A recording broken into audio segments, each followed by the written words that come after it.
शासनानं धान्य आणि 5,000 रुपये दिले ते मिळाले का? अजित पवारांकडून बीडच्या हिंगणीतील ग्रामस्थांची विचारपूस करण्यात आली। मदत न मिळाल्याचं कळताच अजित पवारांकडून मदतीचं आश्वासन देण्यात आलं। बरं, आता ह्यांना आम्ही धान्य आणि 5,000 रुपये दिले ते मिळाले का?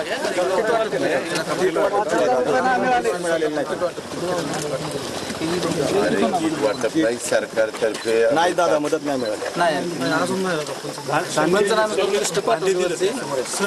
आता पैसे नाही भेटला नाही दादा, फक्त धान्य मिळाले। धान्य दिले सर। आणि आता हे आधार कार्ड 20 घरांची बिल म्हणजे एकूण किती घरात पाणी गेलं?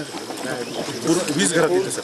या इथे 20 घर आहेत, 20 नाही याच्यामध्ये हां बाकीचे वस्ती आहेत, 4 वस्ती आहेत। ऐका ना, माझी विनंती आहे, जे बाधित झालेले आहेत त्यांना आम्ही नक्की मदत करू, पण त्याच्यामध्ये उगीच संख्या वाढू नका। माझी तुम्हाला सगळ्यांना विनंती आहे।